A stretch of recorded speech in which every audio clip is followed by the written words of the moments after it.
आप सभी का स्वागत है आपके अपनी YouTube channel Ayurvedic secrets of health में। बहुत साइंटिफिक है। वो कहते हैं कि अगर आपके भोजन में दो अन्न हैं, दो अन्न, माने एक रोटी खा रहे हैं आप, वो गेहूं है, और दूसरा चावल खा रहे हैं, तो चावल और गेहूं दो अन्न है। तो और सामान्य रूप से आप सभी के भोजन में शायद दो ही अन्न होते हैं, इसलिए मैं ये सूत्र कह रहा हूं। ये एक अन्न वालों के लिए नहीं है, दो अन्न वालों। जो दो अन्न खाते हैं भोजन में, उनको एक अन्न की पूर्ति पूरी हुई और दूसरे की शुरू होने वाली है, तो बीच का जो जंक्शन पॉइंट है, इस पे पानी पीना। मतलब इसका सीधा है, रोटी पूरी हो गई, अब आप चावल खाने की तैयारी कर रहे हैं, तो रोटी खाने के बाद चावल खाने से पहले आप जरूर पानी पीना, लेकिन मात्रा कितनी? तो वो कहते हैं 2 या 3 घूंट, इतना ही। उसके बाद जब दूसरा अन्न आपने शुरू कर दिया, फिर नहीं, फिर तो पूरा आप भोजन ही करके उठिए। अब आप भोजन कर लिया तो गला साफ करने के लिए थोड़ा 1-2 घूंट और पी लेना, गला साफ करने के लिए। पानी पीने के लिए नहीं है, वो गला साफ करने के लिए।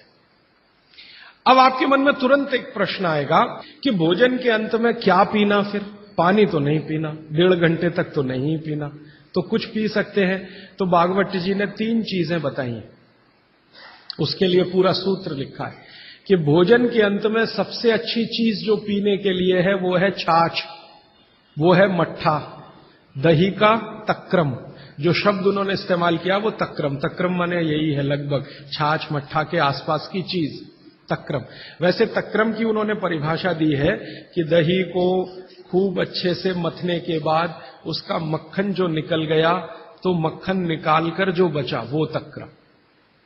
मक्खन रह गया तो वो लस्सी, लस्सी पीने के लिए नहीं कह रहे, तक्रम की बात है।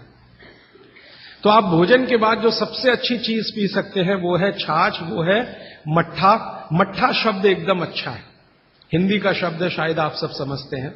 गुजराती हैं तो छाछ आप अच्छे से समझते हैं। तो छाछ पिए या मट्ठा पिए, ये सबसे अच्छी चीज। दूसरी सबसे अच्छी चीज उन्होंने बताई है, वो है दूध। दूध दूसरी सबसे अच्छी चीज। और तीसरी सबसे अच्छी चीज बताई है फल का रस, कोई भी फल का रस, लेकिन वो कह रहे हैं मौसमी फल का रस। जिस मौसम में जो फल आता है उसका रस, माने मौसम के विरुद्ध के फल नहीं। आज का मौसम आम का नहीं है, तो आम का रस अभी पिए तो नहीं चलेगा। आज का मौसम गन्ने के रस का है, तो गन्ने का रस ही पिए। थोड़े दिन के बाद संतरे के रस का मौसम आ जाएगा, तो संतरे के रस का। भागवत जी कहते हैं कि जो चीज प्रकृति ने जिस समय में प्रचुर मात्रा में उपलब्ध कराई हो, उसका रस। तो आप ये कहें कि कोल्ड स्टोरेज से लाया हुआ संतरा और उसका रस निकाला, या मौसम्मी का रस, ये सर्वनाश करेगा, सत्यानाश नहीं, सर्वनाश करेगा।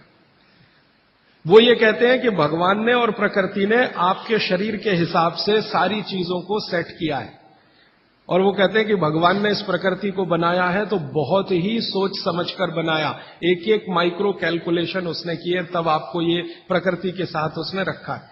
तो प्रकृति में जब जो चीज बहुत मात्रा में हो, उसी का रस। जैसे अभी टमाटर का सीजन है, तो आप भोजन के बाद टमाटर का रस पी सकते हैं भरपेट। इस समय गन्ने के रस का सीजन है, तो भोजन के बाद आप गन्ने का रस भरपेट पी सकते हैं।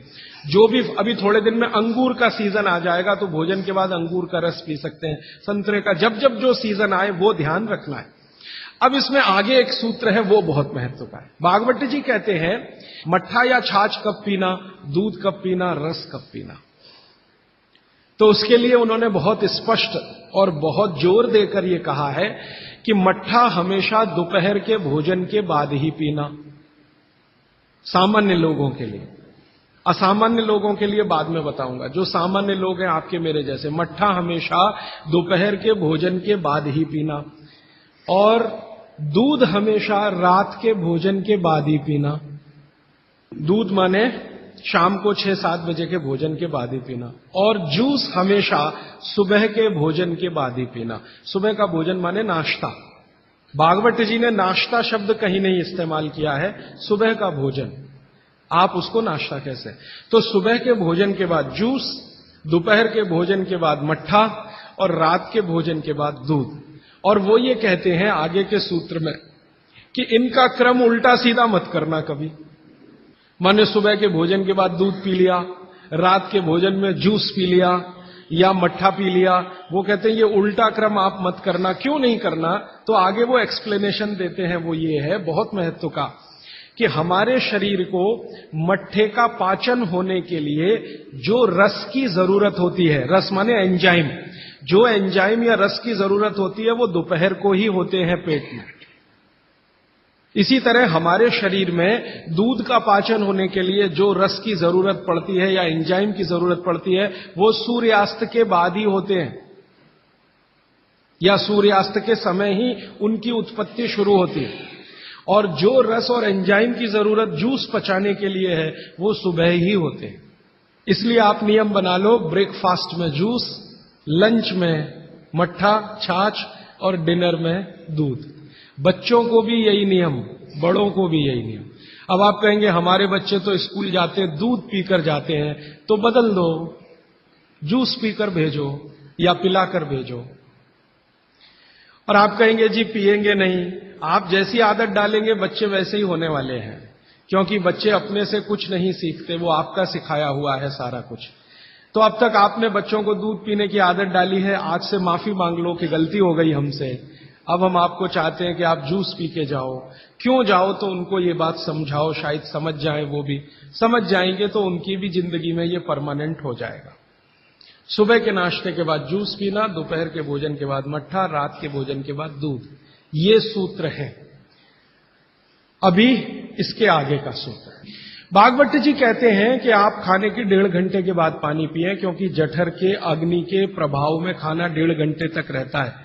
तो पानी कैसे पिए, कैसे पिए पानी? तो हमारे यहां पानी पीने के बहुत तरीके हैं। लोटा मुंह से लगाया, गट गट गट गट उतार लिया, गिलास मुंह से लगाया, गट गट गट गट उतार लिया। क्या ये तरीका? तो भागवती जी कहते हैं नहीं, ये तरीका बिल्कुल गलत है पानी पीने।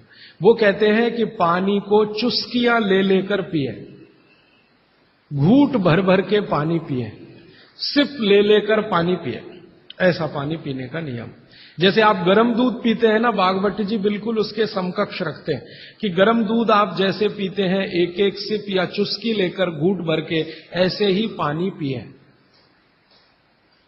अब ये क्यों, ये समझ लें। आप एक साथ पूरा पानी उतारें गले के नीचे और एक एक घूंट पानी उतारें गले के नीचे, दोनों में जमीन आसमान का अंतर है। क्या अंतर है? मैं आपको एक महत्व की बात समझाना चाहता हूं, ये जीवन भर याद रहे तो बहुत अच्छा। हमारे पेट में भोजन को पचाने के लिए अग्नि होती है, और इस अग्नि को तीव्र करने के लिए अम्ल होता है, अम्ल, एसिड। आप जानते हैं पेट में अम्ल बनता है, प्राकृतिक रूप से बनता है। अब पेट में तो अम्ल बनता है, और भगवान ने ऐसी व्यवस्था की है कि पेट में अम्ल दिया है और मुंह में क्षार बनता है, जिसको लार कहते हैं आप, लार, स्लाइवा, सेलिवा, लार, लाला रस, अलग अलग नामों से आप जानते हैं। तो मुंह में बनती है लार, ये है क्षार, और पेट में बनता है अम्ल। आप थोड़ा भी अगर विज्ञान जानते हैं तो आप जानते हैं कि क्षार और अम्ल को मिलाओ तो हो जाता है न्यूट्रल। अम्ल और क्षार आपस में मिले तो न्यूट्रल होता है, माने सामान्य चीज बनती है, जिसको हम लोग कहते हैं लवण। एक लवण होता है नमक, वो अलग है, केमिस्ट्री के लवण की बात कर रहा हूं। तो अम्ल और क्षार आपस में मिलते रहे तो न्यूट्रल होते हैं। अम्ल का मतलब है जिसका पीएच 7 से कम है, और क्षार का मतलब है जिसका पीएच 7 के आगे है, और न्यूट्रल का मतलब जिसका पीएच 7 है। ये जो पानी है ना, पानी, ये ना अम्ल है ना क्षार है, ये न्यूट्रल है। तो भागवती जी कहते हैं कि पेट आपका अक्सर पानी के जैसा रहे तो बढ़िया, और जिनका पेट पानी के जैसा, माने पेट की अम्लता ना बढ़े और पेट का क्षारपन भी ना बढ़े, पीएच 7 के आसपास रहे, तो भागवती जी कहते हैं ऐसे व्यक्ति को 100 से ज्यादा वर्ष जीने की पूरी गारंटी है, बिना एक भी दवा खाए और बिना चिकित्सक के पास जाए। अब आपके पेट में अम्ल बन रहा है, मुंह में लार बन रही है। अगर पानी आप घूट घूट पीते हैं तो ये पानी के साथ लार मिलकर अंदर जाती है, और पानी एक साथ गट गट गट गट पीते हैं तो कम लार पानी के साथ मिलकर जाएगी। ये लार बन रही है अंदर जाने के लिए, बाहर निकालने के लिए नहीं, क्योंकि अंदर पेट के अम्ल को शांत रखना है, इसके लिए क्षार है।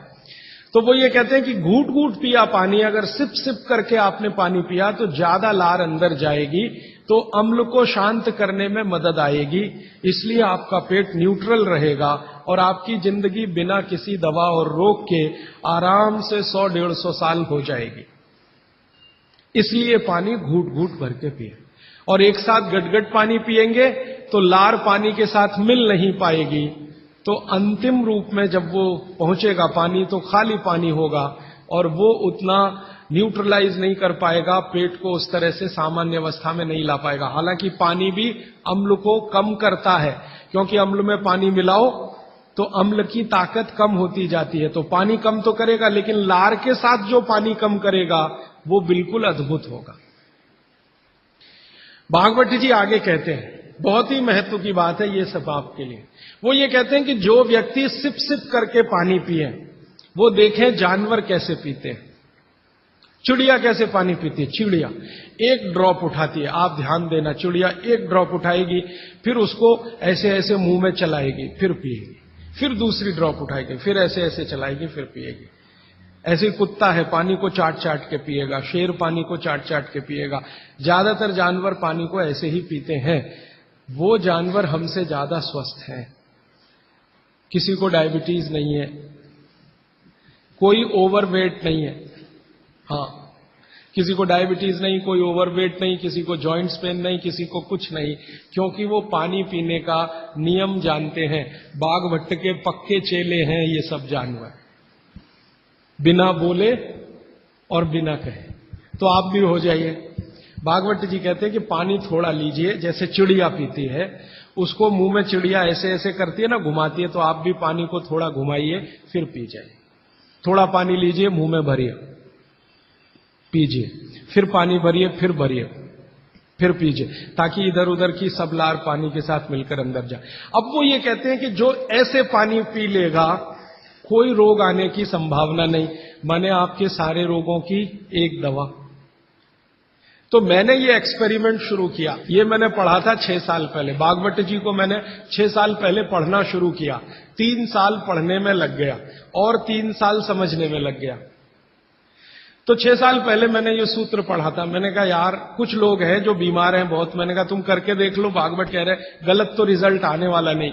तो आपको सुनकर हैरानी होगी, हमारे जो दोस्त हैं, सहयोगी हैं, जिनका वजन बहुत ज्यादा था, उन्होंने पानी सिप सिप करके पीना शुरू कर दिया, और भोजन के 1.5 घंटे के बाद पानी पीना शुरू। ये 2 सूत्रों का ही परिणाम है कि सबके वजन पहले से आधे हो गए।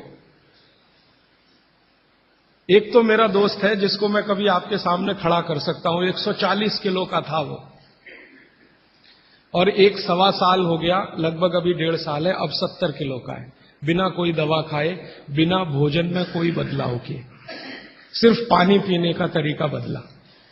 फिर मैंने डॉक्टरों से बात की कि ये चक्कर क्या है, तो उन्होंने कहा बात सीधी सी ये है कि जो लार है ना, ये दुनिया की सबसे अच्छी औषधि है, इसकी मेडिसिनल प्रॉपर्टी सबसे ज्यादा है। आपने जानवरों को देखा होगा, उनको कभी भी कोई चोट लगे तो वो अपने लार से ही ठीक कर लेते हैं, चाट चाट के, क्योंकि उसमें मेडिसिन है। तो मनुष्य की लार में भी है। अब वो ये कहते हैं कि भारत के वो मनुष्य या स्त्रियां और पुरुष बहुत ही दुर्भाग्यशाली हैं जो इस लार को अंदर ले नहीं जा पाते।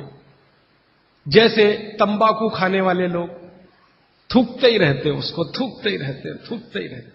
गुटखा खाने वाले लोग, मावा खाने वाले लोग थूकते ही रहते हैं, थूकते ही रहते हैं। तो डॉक्टर लोग कहते हैं कि वो जिंदगी की सबसे महत्वपूर्ण चीज को थूक रहे हैं, जिसको बनाने के लिए भगवान ने 1 लाख ग्रंथियां आपके मुंह में दी हैं। आप जानते हैं ये लार पैदा होने में 1 लाख ग्रंथियों का काम होता है। 1 लाख ग्रंथियां हैं जो रात दिन आपके लिए लार बनाती हैं, और आप गुटखा खा खा के उसको थूकते रहते हैं, तो सड़क तो खराब करते ही हैं, अपने को उससे ज्यादा खराब करते हैं।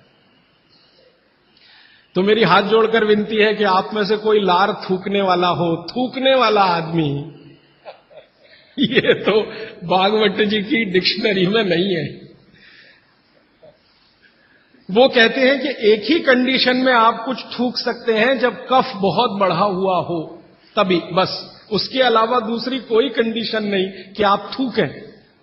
तो यहां तो बिना कफ बढ़े हुए तंबाकू खा खा के, गुटखा खा खा के थूक रहे हैं, तो ये थूकना नुकसानदायक है। गुटखा तो नुकसानदायक है ही, तंबाकू तो और भी नुकसानदायक है, उससे भी ज्यादा थूकना, तो मत थूकिए। तो फिर आप कहेंगे जी पान खाएं, तो पान खाने के लिए नियम बताया, बहुत माइक्रो लेवल पे कैलकुलेशन है भागवत जी। वो कहते हैं कि पान खाओ तो कत्था मत लगाओ, बिना कत्थे का पान खाओ, थूकने की गरज ही नहीं, क्योंकि जो भी खाओगे वो चूना है, कैल्शियम है, तो अंदर जाएगा, और वो कैल्शियम क्या क्या अद्भुत काम करेगा वो कल बताने वाला हूं मैं।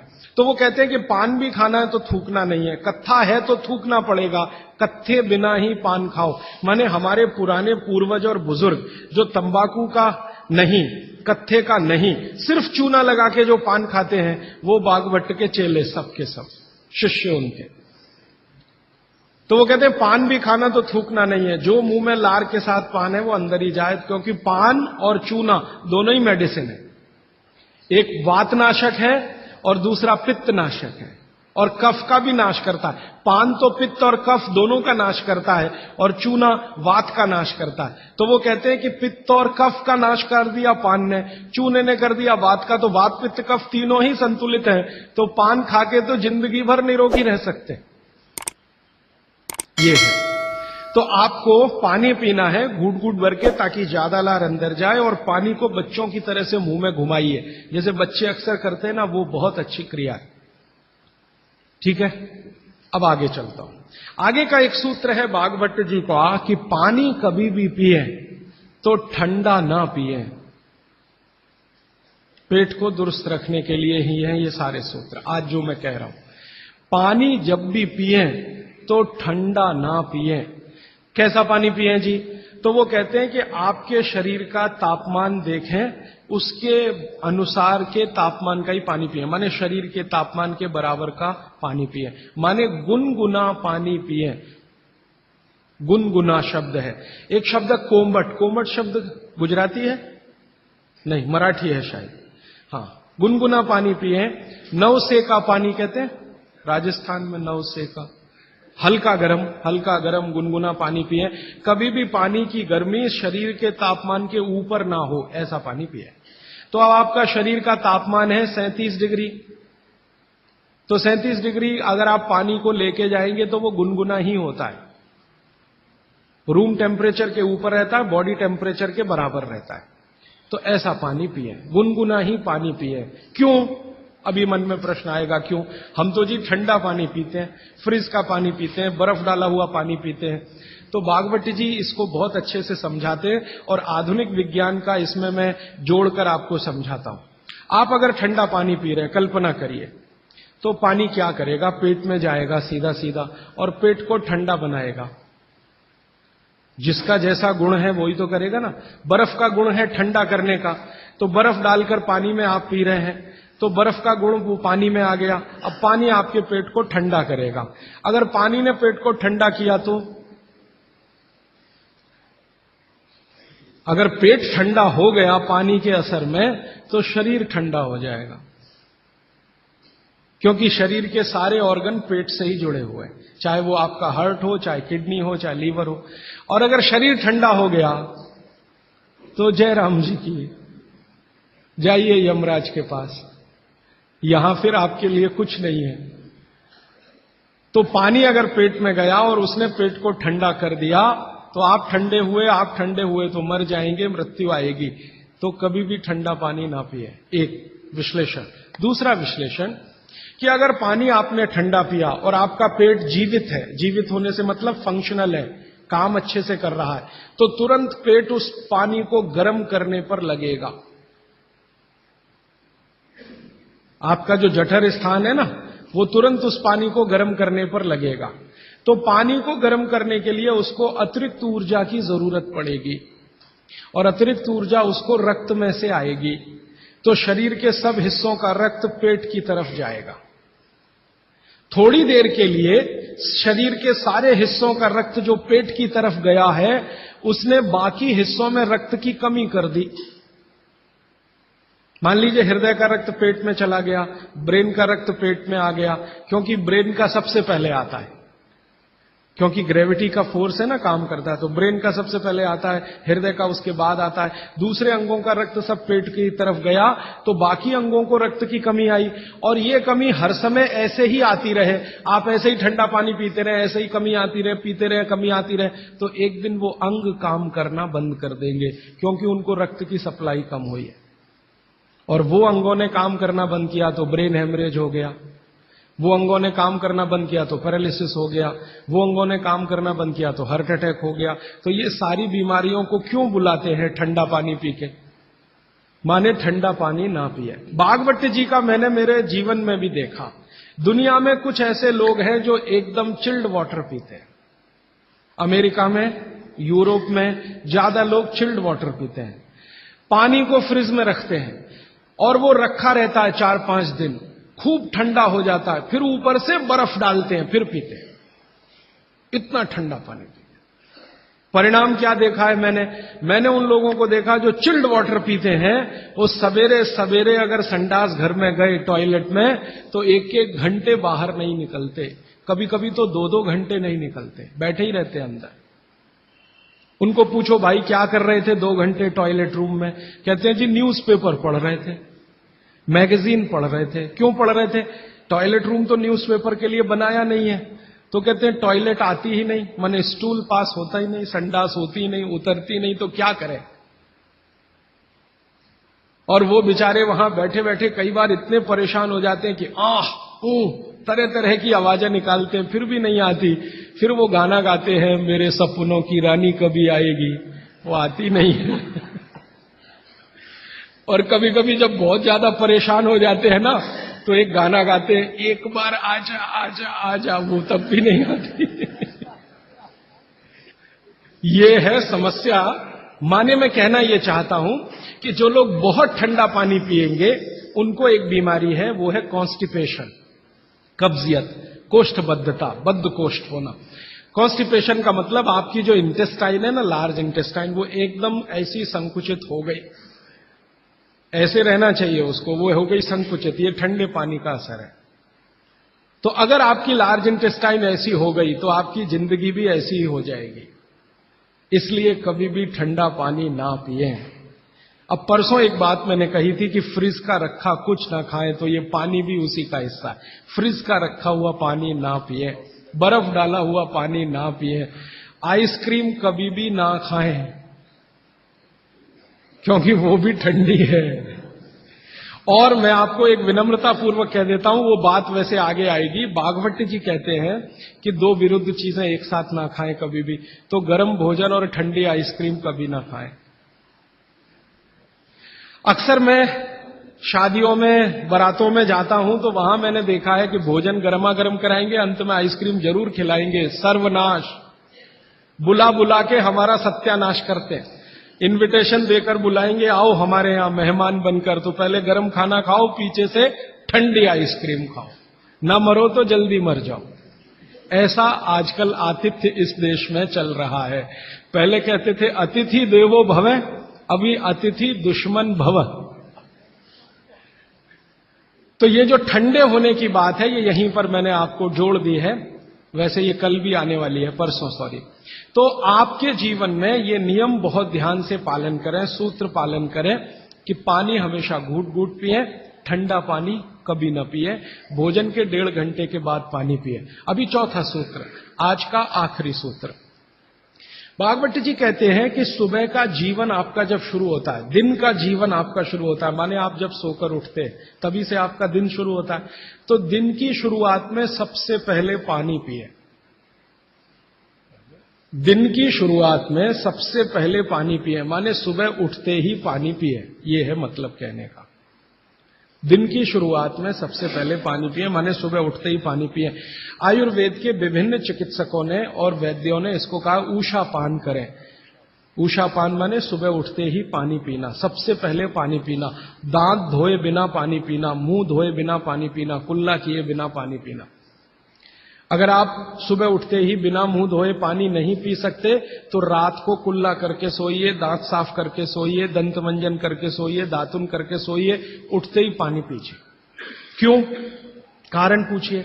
कारण उसका यह है कि रात भर जब आप सो रहे थे तो शरीर की सारी क्रियाएं तो शिथिल हो जाती हैं, लेकिन ये लार बनने की क्रिया ज्यादा शिथिल नहीं होती, ये चालू रहती है। तो रात भर आपने लार बनाई है, मुंह में जगह जगह जमा है, वो अंदर जाना बहुत जरूरी है, क्योंकि वो बेशकीमती है। भागवत जी कहते हैं कि ब्रह्म मुहूर्त की जो लार होती है वो बाकी 24 घंटों में सबसे ज्यादा कीमती है। तो सुबह सुबह जो लार बन रही है ये अंदर जानी ही चाहिए, इसलिए बिना कुल्ला किए पानी पीने का नियम है। इसी को ऊषापान कहा जाता है। तो सुबह उठते ही पानी पिएं। कितना पिएं जी? तो उन्होंने 1 से 1.25 लीटर का कैलकुलेशन दिया वयस्कों के लिए। वयस्क माने 18 से 60 साल, 1 से 1.25 लीटर। और 18 से नीचे वाले जो लोग हैं उनके लिए 1.25 लीटर माने 750 ग्राम, और 60 के ऊपर वालों के लिए भी 750 ग्राम, 750 ग्राम। 750 ग्राम माने कम से कम 2 गिलास बुजुर्गों के लिए, 2 गिलास बच्चों के लिए, और 3 गिलास आपके उम्र के लोगों के लिए। कम से कम इतना पानी पिए। पीने का तरीका मैंने बता दिया, वो घूट घूट सिप सिप करके ही पीना है, मुंह में घुमा घुमा के पानी पीना है। भागवत जी ने ये जो कहा ना सुबह की लार बहुत कीमती होती है, मैंने इस पर थोड़े कुछ एक्सपेरिमेंट किए पिछले एक आध साल। बहुत सारे कुछ पेशेंट ऐसे हैं जिनको डायबिटीज है, और डायबिटीज की कंडीशन में आप जानते हैं कि कोई घाव हो जाए, घाव तो जल्दी भरता नहीं। तो मेरे पास ऐसे कुछ 8-10 पेशेंट हैं जिनको ऐसी ही कंडीशन है। डायबिटीज होने के कारण शरीर में फुंसी हो गई, फोड़ा हो गया, घाव बढ़ गया, वो भरता नहीं। मैंने उनको दवाएं बंद किया होम्योपैथी का। फिर मैंने कहा भैया, भागवत जी ने कहा कि सुबह की लार बहुत कीमती है, तुम ऐसा करो सुबह उठते ही जो लार है ना उसको लगाओ तुम्हारे घाव पे, और आप देखेंगे चमत्कार। 15 से 20 दिन में घाव भरना शुरू, 3 महीने में बिल्कुल बराबर। एक तो मेरे पास गैंग्रीन का पेशेंट है, गैंग्रीन हुआ, डॉक्टर कहता था पैर काटना ही पड़ेगा इसका, कुछ होता नहीं अभी और कोई। उसने बेचारे ने साल भर लार लगा लगा के ही अपना ठीक कर लिया। तब मेरे समझ में आया कि जानवर हमसे ज्यादा होशियार, चोट लगते ही वो चाटना शुरू कर देते। फिर मैंने एक और एक्सपेरिमेंट किया। मेरे पास कुछ छोटे बच्चे हैं जिनको चश्मे हैं आंखों पर। अब उनके मां बाप बहुत परेशान है कि ये चश्मा कैसे उतरे, मोटे मोटे चश्मे हैं छोटे बच्चों। तो मैंने उनको भी सिखा दिया, देखो सवेरे सवेरे सोकर उठो और मुंह का थूक आंख में लगाओ काजल की तरह से। तो बच्चों ने चालू कर दिया। बच्चे बहुत भोले होते हैं, सीधे होते हैं, कोई भी बात अगर समझ में आए तो करते। अब आपको हैरानी होगी कि चश्मे उतर गए सिर्फ ये लार लगाने से। आप भी करके देख लीजिए जिनको भी चश्मे। बस अंतर इतना है कि बच्चों को जल्दी उतरे, आपको थोड़ा देर में उतरेंगे लेकिन उतर जाएंगे। उम्र ज्यादा बढ़ेगी तो थोड़ा दिन करना पड़ेगा, कम उम्र में बहुत जल्दी उतर जाए। आंखों की रोशनी बढ़ानी है तो मुंह की लार सुबह सुबह की आंखों में लगाइए काजल की तरह से। और एक बताता हूं, एक बीमारी आती है जिसको हम कहते हैं कंजक्टिवाइटिस, आंखों की बीमारी है। अक्सर उसमें आंखें लाल हो जाती हैं, आंखों में बहुत जलन होती है, जैसे खून उतर आया हो आंखों में, वो कंडीशन हो जाती है। कोई भी आयुर्वेद की दवा आप खाएंगे 3 से 4 दिन में ही बीमारी ठीक होती है। लेकिन अब की बार अगर ये बीमारी आए तो आप ये करना, सुबह सुबह उठते ही मुंह की लार लगाना, 24 घंटे के बाद आपको पता ही नहीं चलेगा बीमारी कहां गई।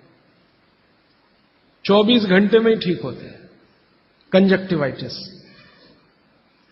अगर बच्चों में बचपन से आंखों के ऐसे कोई रोग हैं, जैसे मेरे पास एक छोटा बच्चा है 8 साल का है, उसका मैं ट्रीटमेंट कर रहा हूं, उसकी आंखें टेढ़ी हैं, वो देखता कहीं है और दिखता कहीं है, उसको ऐसा है। अब उसके माता पिता गरीब हैं और वो ऑपरेशन का खर्चा नहीं उठा सकते। उस बच्चे पर मैं यही एक्सपेरिमेंट कर रहा हूं। लगभग मुझे 4-4.5 महीना हो गया है, और उसका टेढ़ापन, जिसको हम लोग हिंदी में कहते हैं भेंगापन, उसका भेंगापन लगातार कम हो रहा है और आंखों की पुतलियां बिल्कुल बीच में सेट हो रही।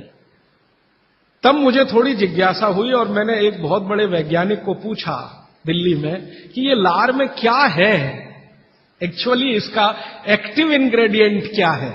तो उन्होंने कहा भैया जितने एक्टिव इंग्रेडिएंट मिट्टी में है वो सब लार में है,